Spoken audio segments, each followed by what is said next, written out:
Halo kawan-kawan semua, selamat datang di channel YouTube Somehow Film. Sebelumnya kita sudah membahas film tentang Secret Superstar ya, film yang berjudul Secret Superstar, film Bollywood, itu 2 part ya. Kalau belum nonton, langsung nonton aja, nanti linknya saya kasih di bawah. Nah, kali ini saya akan membahas film ini menurut pendapat saya, bagaimana pendapat saya mengenai film ini, layak atau tidak ditonton ya. Baik, jadi film ini berjudul Secret Superstar, ditampilkan di bioskop pertama kali itu tahun 2017. Sutradaranya Advait Chandan, diperankan oleh Zaira Wasim, Amir Khan, dan kawan-kawan ya. Nah, kalau bagus atau tidak ya pastinya sangat bagus ya, apalagi film ini diproduksi sama Amir Khan ya. Kalau film-film Amir Khan tuh udah bagus lah, udah di atas rata-rata lah itu. Jalan ceritanya susah ditebak, jalan ceritanya out of the box. Apalagi film ini sangat memotivasi kita. Dia ini mengangkat cerita dari masyarakat, cerita yang pengalaman-pengalaman yang terjadi di masyarakat banyak. Nah, kalau masalah masyarakat itu India sama Indonesia itu lebih kurang sama kebiasaannya ya. Sifat-sifat masyarakatnya juga lebih kurang sama. Jadi untuk penonton di Indonesia cukup masuk gitu, karena juga banyak anak-anak muda, orang-orang yang memiliki nasib yang sama dalam tokoh utama di film ini, si Insu ya. Tapi kalau kekurangannya, film ini adalah beberapa kekurangan yang saya dapatkan. Yang pertama itu endingnya ya, di masalah ending itu klimaksnya itu terlalu cepat ya. Sedangkan konflik yang disajikan itu lama, 2 jaman lebih ya, tapi diselesaikan dengan penyelesaian yang sangat singkat. Nggak sampai 10 menit, berapa sih? Hanya 5 menitan lah kira-kira, 5 menitan lebih yang penyelesaiannya itu, yang di bandara itu ya, yang si Nazma itu memarahi suaminya, yang dia itu berani memarahi suaminya, itu hanya 5 menitan lebih. Sedangkan konflik itu 2 jam, hampir sepanjang film itu konfliknya antara Insu, keluarganya dengan suaminya yang pemarah ya. Nah, itu yang pertama. Jadi selaku penonton kita itu yang telah digoreng selama 2 jam hanya ditutup dengan ending yang sebentar gitu. Jadi kita sebagai penonton, hah? Cuma gini? Nah, kita ada perasaan seperti itu. Kok cuma gini doang? Kurang gurih gitu, kurang nendang gitu apanya, klimaksnya gitu. Itu pendapat saya sih, nggak tahu kawan-kawan gimana pendapatnya, nanti coba nonton aja langsung ya. Berikutnya yang keduanya itu transisi antar scene ya. Jadi ini kalau setiap kali ganti scene tuh berganti angle kamera film ini ya. Contohnya kayak Insu bicara sama ibunya ya, kadang kameranya di Insu, kadang kameranya di si ibunya nih, si Nazma. Nah, pergantian kamera itu kadang posisi pemainnya itu jadi berubah. Bukan hanya posisi, kadang juga ekspresi pemainnya itu jadi berubah gitu secara seketika. Kadang ada beberapa scene yang Insu itu, yang saat kameranya menghadap Insunya tuh memang lagi marah betul. Ketika kameranya menghadap si Nazma, ekspresi Insunya biasa-biasa aja gitu. Jadi mungkin kurang koordinasi atau gimana, nggak tahu juga. Tapi ya itu hanya kecil sih, detail-detail kecil sih. Kalau yang tidak terlalu memerhatikan sih tidak masalah seperti itu. Tapi karena saya merangkum film ini, jadi berulang-ulang saya putar, nampak detail-detail kecil itu. Untuk masalah acting dari pemain ini, bagus-bagus sih.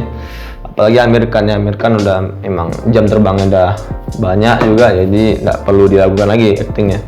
Berikutnya Zaira Wasim yang memerankan tokoh utama yakni Insu, itu bagus juga ya. Tapi ada beberapa scene yang Insu ini marahnya kurang keluar gitu ya. Si Zaira Wasim itu marahnya kurang keluar. Tapi yang scene terakhirnya pas waktu dia marah sama ibunya itu yang bagus, yang keluar dia marahnya betul-betul puas gitu ya, sampai nangis kalau nggak salah kemarin tuh ya. Improvisasi dia pandai juga ini Zaira Wasim ini.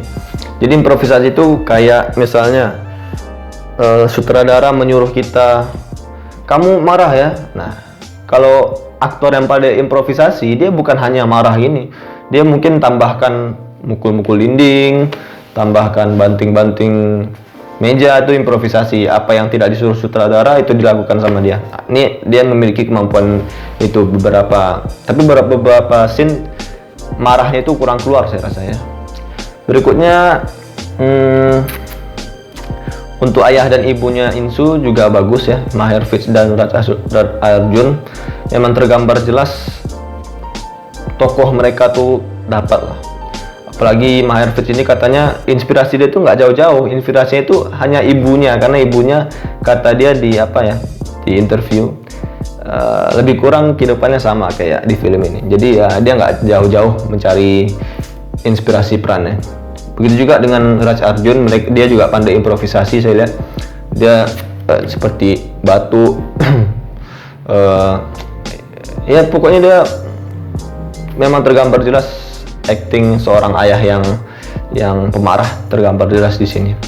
Berikutnya adalah pemeran Cintan, yakni Tir Sharma. Nah, menurut saya ini yang agak kurang ya.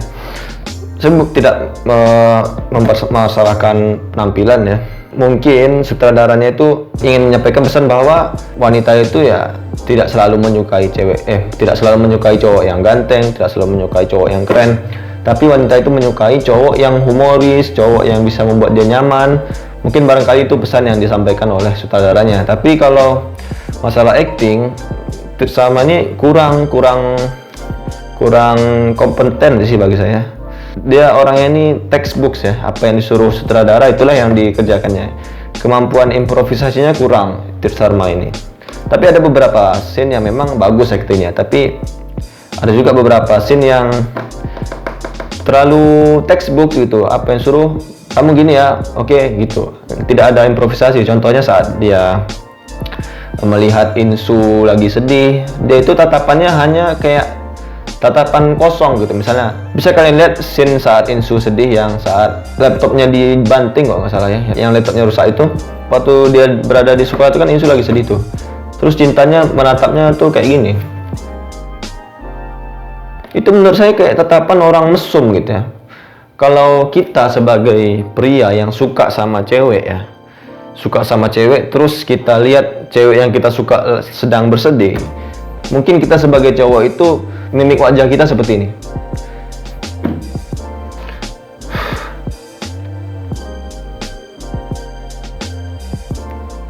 Nah, seperti itu.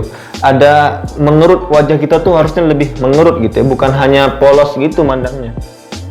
Itu pandangan orang berniat jahat ya, kayak gitu. Dan juga ada beberapa yang kurang penekanannya ya. Contohnya saat dia bilang I love you ke Insu, dia mengatakan I love you itu kayak nggak ada tekanan gitu ya. Harusnya kalau kita bilang aku suka sama kamu ke cewek itu pasti ada tekanan batin gitu kan. Kalau dia hanya mengatakan I love you, kayak nggak ada apa-apa gitu. Maunya harus ada ekspresi kalau gimana gitu, ada malu-malunya gitu ya. Itu yang ya gitulah yang kurang ya saya rasa. Berikutnya yang ini bagus nih, adiknya si Insu ini ya, yang bernama Gudu, diperankan oleh Kabir Sheikh. Nah ini menurut saya bagus. Dia ini masih kecil tapi actingnya itu seolah-olah nggak ada kamera gitu di depannya.